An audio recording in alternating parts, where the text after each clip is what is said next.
오늘 성경은 사사기 9장 16절부터 33절 말씀 보겠습니다.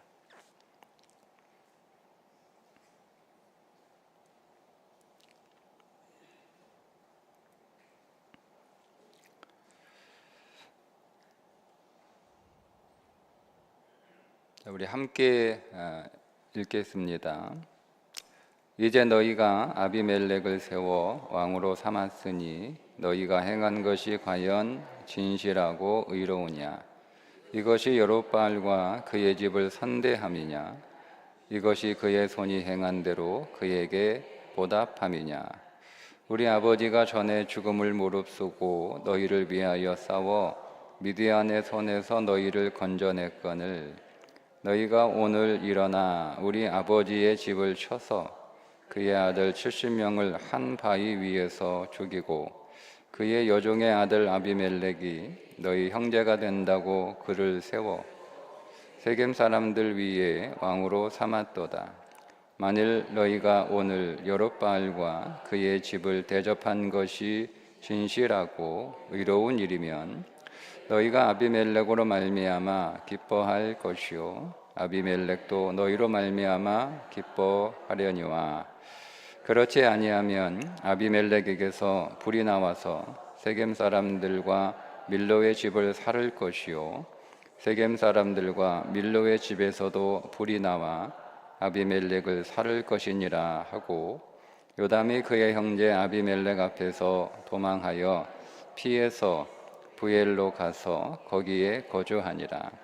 아비멜렉이 이스라엘을 다스린 지 3년에 하나님이 아비멜렉과 세겜 사람들 사이에 악한 영을 보내심에 세겜 사람들이 아비멜렉을 배반하였으니 이는 여롯바알의 아들 70명에게 저지른 포악한 악을 갚되 그들을 죽여 피 흘린 죄를 그들의 형제 아비멜렉과 아비멜렉의 손을 도와 그의 형제들을 죽이게 한 세겜 사람들에게로 돌아가게 하심이라.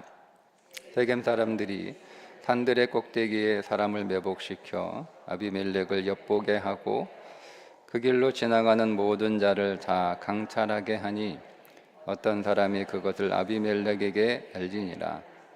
에벳의 아들 가알이 그의 형제와 더불어 세겜에 이르니 세겜 사람들이 그를 신뢰하니라. 그들이 밭을 사서 포도를 거두어다가 밟아 짜서 연회를 베풀고 그들의 신당에 들어가서 먹고 마시며 아비멜렉을 저주하니 에벳의 아들 가알이 이르되 아비멜렉은 누구며 세겜은 누구이기에 우리가 아비멜렉을 섬기리요 그가 여롯바알의 아들이 아니냐 그의 신복은 수불이 아니냐 차라리 세겜의 아버지 하몰의 후손을 섬길 것이라 우리가 어찌 아비멜렉을 섬기리요 이 백성이 내 수하에 있었더라면 내가 아비멜렉을 제거하였으리다 하고 아비멜렉에게 이르되 내 군대를 증원해서 나오라 하니라. 그 성읍의 방백 스불이 에벳의 아들 가알의 말을 듣고 노하여 사자들을 아비멜렉에게 가만히 보내어 이르되 보소서 에벳의 아들 가알과 그의 형제들이 세겜에 이르러 그 성읍이 당신을 대적하게 하니 당신은 당신과 함께 있는 백성과 더불어 밤에 일어나 밭에 매복하였다가 아침 해 뜰 때에 당신이 일찍 일어나 이 성읍을 엄습하면 가알 및 그와 함께 있는 백성이 나와서 당신을 대적하리니 당신은 기회를 보아 그에게 행하소서 하니. 아멘. 아비멜렉은 왕이 되고 싶었습니다. 그래서 백성들이 그의 아버지 기드온에게 당신과 당신의 아들들과 당신의 손자들이 우리의 왕이 되소서라고 요구했지만 기드온은 그들의 요구를 거절합니다. 그것은 우리 눈에 보이는 왕이 얼마나 위험한 건지, 뭔가를 보여주는 신앙이 얼마나 위험한 건지를 잘 알고 있기 때문이며 자신은 용사이기 때문에 기드온으로 사사로 선택받아 쓰임받은 게 아니고 자기는 연약하고 미약하고 부족하지만 온 우주의 왕이신 하나님께서 나를 불러 사용하셨을 뿐이지, 사람들은 영웅 기드온을 보지만 기드온은 사람들에게 하나님을 보여주고 싶었기 때문에 거절을 하게 됩니다. 그러나 그의 세겜에 있던 첩의 소생인 아비멜렉은 그런 아버지의 말에 동의하지 않고 스스로 왕이 되고 싶어서 기드온의 아들 70명을 무참하게 바위 위에서 살해하고 자신의 외가 사람들인 세겜 사람들을 선동하여 왕이 됩니다.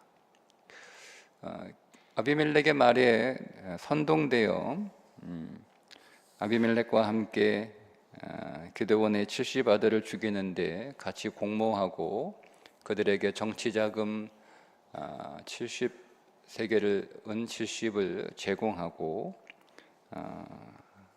기드온을 왕으로 세웠던 세겜 사람들은 기드온의 고향인 오브라에 대한 열등감과 시기심을 가지고 있었던 사람들입니다. 본래 세겜은 굉장히 그들의 역사에서 의미 있는 굉장히 중요한 장소이죠. 세겜은 여호수아가 죽기 전에 온 이스라엘 백성들을 모아놓고 하나님과의 언약 갱신을 했던 장소가 세겜입니다. 그리고 그 세겜은 그들의 믿음의 훌륭한 조상으로 그렇게 인정을 받고 있던 요셉의 뼈가 묻힌 곳이 세겜입니다. 그래서 세겜은 이스라엘 백성들에게 중요한 성읍이었고 주목받는 성읍이었고, 그 세겜 시민이라는 것 자체가 그들에게 자부심이었고 뿌듯함이었습니다. 그런데 기드온이 금 에봇을 만들어 세겜에 둔 게 아니라 자기의 고향 오브라에 두면서 이스라엘 백성들의 모든 관심이 세겜에서 오브라로 옮겨지게 됩니다. 그러니까 그동안 자신들이 주목받고 그동안 자신들이 중요한 성읍 사람들이고 그렇게 그런 어떤 자존심과 어떤 그 자랑을 가지고 있었던 세겜 사람들인데 그걸 오브라에 한순간에 빼앗겨 버리는 거예요. 그래서 기드온이 훌륭하고 하나님의 사사로 쓰임 받긴 했지만 기드온이 살아있을 때는 그것을 표시하고 있지 못하다가 그들의 그런 마음을 잘 알고 있던 아비멜렉은 그들의 그런 마음을 선동해서 다시 우리가 주인공이 되자, 다시 우리가 주도권을 가지고 오자, 다시 오늘 우리가 주목을 받자, 다시 우리가 잃었던 오늘 우리의 이 명예를 회복하자, 이렇게 선동을 했겠죠.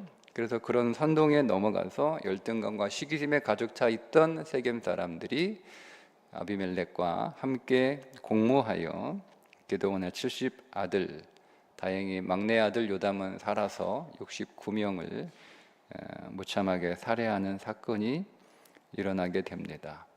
그러니까 왕이 되고 싶었던 아비멜렉과 다시 주목을 받았던 세겜의 두 사람들의 인간적인 욕망이 서로 하나가 돼서 양장간의 이익이 만나서 이루어진 사건입니다. 그런데 이것도 3년뿐이었습니다. 3년째 되는 해 악한 영이 세겜 사람들을 사로잡았다. 하나님이 악한 영을 보내신 게 아니라 그들은 본래 악한데, 여러분 우리는 본래 악한데 하나님이 이렇게 잡고 계셨던 거예요. 그래서 우리의 악한 본성이 드러나지 않을 뿐이지 하나님이 착하고 순진하고 좋은 훌륭한 사람들에게 악한 영을 보내서 그 사람들을 나쁘게 만들었다, 그런 의미는 아니에요. 우리는 본래 악한 사람들이에요. 하나님이 오늘 우리에게 은혜를 주셔서 그 악한 본성을 눌러주셨기 때문에, 붙잡고 계시기 때문에 우리가 그나마 이렇게 체면 차리며 살고 있는 것이, 하나님이 그 손을 한순간 놓아버리면 오늘 우리는 아비멜렉과 같은 세겜 사람들과 같은 그 악한 본성을 쏟아내며 살아갈 수밖에 없는 존재들인 거죠. 아마도 아비멜렉이 그 세겜 사람들의 기대에 부응하지 못했던 것 같습니다. 아비멜렉이 세겜 사람들까지도 그들에게 학정을 하고 그들을 포악하게 그들에게 횡포를 좀 부렸던 듯합니다. 그래서 아비멜렉에게 바치러 가는 세금을 중간에 세겜 사람들이 매복하고 있다가 그 세금을 중간에서 강탈하는 일이 일어나게 됩니다. 자, 그러던 중에 광야의 약탈자 가일이라고 하는 무리들이 등장하게 되죠. 그들이 세겜 땅에 들어오게 되는데 그 가할이 아비멜렉이 했던 것과 똑같이 세겜 사람들을 선동합니다. 야, 너희들 왜 아비멜렉의 지도를 받느냐? 왜 그에게 묶여 있느냐? 왜 그의 말을 듣느냐? 뭐 이렇게 왜 그에게 꼼짝도 하지 못하냐? 너희들 창피하지 않나? 그가 누구냐? 여룻바알의 아들이 아니냐? 세겜은 바알을 섬기는 도시가 되어버린 거예요. 원래 신앙의 도시였는데 세겜 사람들이 어느 순간에 점점 이 바알을 섬기는 도시가 되어버렸어요. 근데 여룻바알은 바알과 싸운 자라는 뜻이잖아요. 그러니까 너희들이 섬기고 있는 바알과 싸운 자가 여룻바알 기드온 아니냐? 근데 어떻게 그 아들을 너희들이 섬기냐? 그런 잘못돼도 한참 잘못됐다라고 계속 이렇게 그들을 충동하고 선동하는 거죠. 그래서 이제 세겜에 반란이 일어나게 됩니다. 자, 이런 일들이 이루어지고 있는 가운데 요담이 왕목 우화를 말하고 난 뒤에 요담이 세겜 사람들에게 말을 합니다. 그게 우리가 읽었던 본문의 내용 가운데 나오는데 요담의 하는 말의 핵심이 딱 하나입니다. 딱 하나. 2번 반복하는데 이렇게 질문합니다. 너희들이 하는 그 짓이 진실하고 의로우냐? 너희들이 하는 그 짓이 진실하고 의로우냐? 이렇게 2번 반복해서 그들에게 질문합니다. 진실하고 의로우냐? 여러분, 그리스도인의 삶에 있어서 주목받고 주인공이 되고 세상에서 성공하는 삶보다 더 중요한 삶이 있다는 거예요. 아비멜렉은 왕이 되고 싶었고 세겜 사람들은 다시 주목받는 성읍이 되고 싶었으나 왕이 되고 주목받고 주인공이 되는 것보다 더 중요한 삶이 있다는 거예요. 그건 바로 진실하고 의로운 삶이라는 겁니다. 여러분, 오늘 우리에게 무엇이 가장 중요한 삶인가요? 여러분, 우리는 모두가 다 세상에서 성공하고 싶고 오늘 우리의 자녀들이 세상에서 주목받는 인생이 되고 싶고 오늘 우리의 자녀들이 있는 그 모든 곳에서 주인공이 되고 싶고 그렇게 오늘 우리가 우리 자녀들을 내가 주인공이 되지 못했으니 너라도 주인공이 되라. 나는 주인공이 되지 못하지만 너는 주인공이 되었으면 좋겠다 라며 오늘 우리가 우리 자녀들을 양육하고 있는데 성경은 요담의 말을 통하여 그리스도인의 삶은 세상에서 주인공이 되는 삶보다 더 중요한 삶이 있다는 겁니다. 그것은 하나님 앞에서 진실하고 의로운 삶을 살아가는 것, 그것이 더 중요한 삶이라는 거예요. 어제 오예배를 마치고 사남전도회 우리 회원들과 잠깐 제가 만남을 시간을 갖게 되었는데 사남전도 회원들이 매주 오예배를 마치면 우리 지하 남전도회실에서 주보에 나와 있는 가정예배서를 가지고 신앙 나눔을 1시간 정도 이렇게 갖고 헤어집니다. 제가 한 달에 한 번 정도 옵서버로 참여를 해서 함께 하고 있는데 어제 예수님이 제자들의 발을 씻기는 내용의 본문이었는데 그 말씀에 대한 그 본문에 대한 각각의 생각들을 좀 이렇게 나누다가 결국 아마 매주 같은 고민을 나누었던 내용인 것 같아요.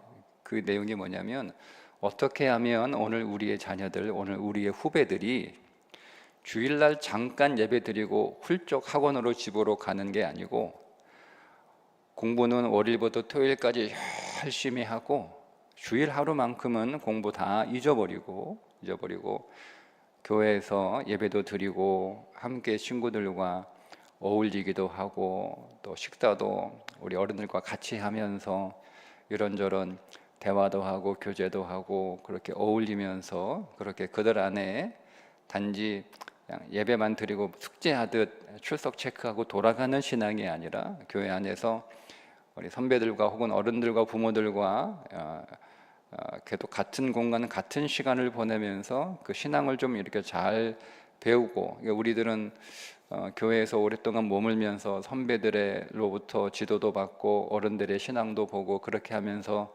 자랐는데, 우리 자녀들이나 후배들은 그렇지 못하고 예배만 드리고 훌쩍 이렇게 가버리니까 우리의 다음 우리 자녀들, 우리 후배들의 신앙이 너무 염려되고 걱정된다, 뭐 이런 이야기를 좀 나누었습니다. 그러면서 마지막 결론으로 우리가 한 가지 다짐을 했습니다.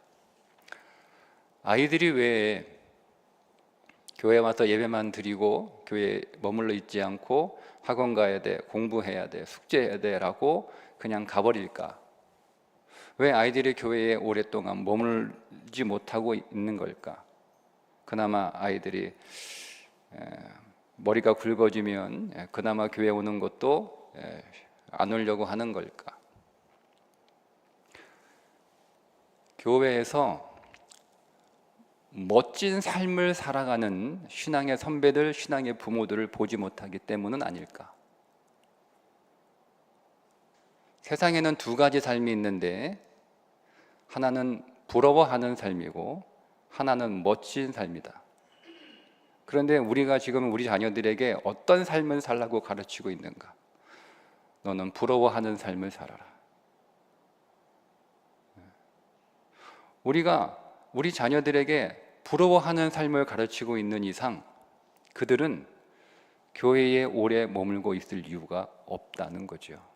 왜냐하면 부러워하는 삶은 교회가 아니어도 얼마든지 여러분 학원 열심히 다니고 공부 열심히 하고 좋은 대학 가고 좋은 데 취직하고 돈 많이 벌면 교회가 아니어도 예수가 아니어도 부러운 삶은 얼마든지 살 수 있기 때문에 굳이 교회 나올 필요 없어요. 어릴 때 그냥 부모가 교회 안 나오면 잔소리하고 용돈도 안 주고 집안 분위기 험악해지니까 지방의 화평과 부모님의 마음의 평화를 위해서 끌려오긴 하지만 그들의 마음 안에는 여러분 오늘 우리가 우리 자녀들에게 어떤 삶을 요구하고 있죠? 너는 멋진 삶을 살아라. 여러분 이렇게 우리가 가르치고 있나요? 여러분 그렇게 우리 자녀들에게 너는 부러워하는 삶 살지 않아도 돼. 우리에게 중요한 삶은 부러워하는 삶이 아니라 멋진 삶이야. 멋진 삶이야. 엄마도 아빠도 부러워하는 삶을 살고 싶은 마음이 내 안에 욕망처럼 있지만 그러나 그리스도인의 삶은 부러워하는 삶이 아니라 멋진 삶이야. 엄마 아빠도 멋진 삶을 살기 위해서 노력하고 있어. 너도 멋진 삶을 살았으면 좋겠다. 정말 멋진 삶을 살아라. 이렇게 여러분 우리가 가르치고 있나요? 멋진 삶을 우리가 보여줘야 되는 거예요. 부러워하는 삶을 보여주는 게 아니라, 부러워. 그래서 우리가 이런 얘기 했어요. 우리가 이제 말 조심하자. 차 새로 샀다고 야 부럽다 이런 말 하지 말자. 집 새로 샀다고 야 진짜 부럽다 이런 말 하지 말자. 그 말이 그냥 그 사람이 차 하나 샀으니까 뭐 격려해주고 뭐 잘 샀다 이렇게 하는 그런 마음으로 뭐 이렇게 부럽지 않아도 그런 말을 우리가 하는 건 있지만 그러나 그 말의 결과, 그 말의 여파는 우리 아이들에게 차 좋은 차 사는 건 굉장히 부러운 거구나. 우리 엄마 아빠 되게 부러워하네. 나도 우리 엄마 좋은 차 사드려야지. 그러면 어떻게 해야 돼? 공부 잘해야 되는 거예요. 교회 열심히 다녀가지고는 좋은 차 못 사드려요. 교회 열심히 다녀가는 좋은 집 못 사드려요. 그러니까 공부 열심히 해야 되는 거예요. 왜? 부모님이 그걸 부러워하니까, 부모님이 그걸 나에게 기대하니까, 부모님이 그걸 나에게 바라니까. 부러운 삶을 살기 위해서 지금 오늘 우리 부모들이 그렇게 뼈 빠지게 고생하고 있으니까. 부러운 삶을, 그럼 여러분 부러운 삶을 살면, 부러운 삶이 오늘 우리의 삶의 목표가 되어버리면 우리는 우리 아이들에게 종교를 가르칠 수는 있어도 신앙을 가르칠 수는 없다. 그러니 우리가 이제 앞으로 정말 노력하자. 정말 우리가 최선을 다해서 멋진 삶을 살아내자. 멋진 삶을 보여주자. 그리고 오늘 우리 자녀들에게도 멋진 삶이 무엇인지를 가르쳐주자. 그리고 그들에게도 부러운 삶을 살지 말고 멋진 삶을 살아내라. 멋진 삶을 살아내라. 세상에는 성공하고 자랑하고 사람들이 부러워하는 삶만 있는 것이 아니라 세상에는 멋진 삶도 있다는 것을 가르쳐주자. 그러면 그 아이들이 교회에 멋진 어른이 있는 거예요. 멋진 신앙의 선배가 있는 거예요. 교회에 부러운 선배가 있는 게 아니고 교회에 멋진 신앙의 사람이 있는 거예요. 교회에서 세상에서 부러워하는 사람들 또한 교회에서 부러워하는 것이 아니라 교회 안에서는 정말 믿음의 삶을 몸부림치며 살아가는 사람을 그 멋진 삶을 멋지다고 이야기하는 교회, 그것을 가치 있게 여겨주는 교회, 그래야 아이들이 교회에 있는 거예요. 그 멋진 선배의 삶은, 그 멋진 어른의 삶을 보고 배워야 되니까, 그 멋진 삶을 살았던 그 선배의 말을 듣고 그들과 함께 교제해야 나도 저렇게 멋진 삶을 살고 싶은데 어떻게 사는 거지? 어떻게 하면 멋진 삶을 살아요? 어떻게 하면 그렇게 멋진 삶을 살 수 있어요? 그래야 여러분 그들이 교회에 함께 남아서 우리와 함께 같은 시간 같은 공간 안에서 살아가지 않을까요? 이것이 요담의 질문입니다. 세겜에서 여호수아가 백성들에게 이렇게 얘기합니다. 진실하고 의롭게 살라는 말이에요. 그게 약속하라는 거예요. 약속하라. 그게 세겜 땅이에요. 그 말은 오늘의 언어로 좀 바꾸면 너희들 부러워하는 삶 살지 말고, 가나안 사람들이 부러워하는 삶 살지 말고 멋진 삶을 살라는 거예요. 멋진 삶을 살겠다고 하나님께 약속하라는 거예요. 세상에는 부러워하는 삶이 아니라 멋진 삶도 있다는 것을 보여주라는 거예요. 우리의 자녀들에게, 우리의 후배들에게. 오늘 우리 교회가 멋진 삶을 지향하는, 멋진 삶을 보여주는, 멋진 삶을 가르쳐주는 교회가 될 수 있기를 주님의 이름으로 축복합니다.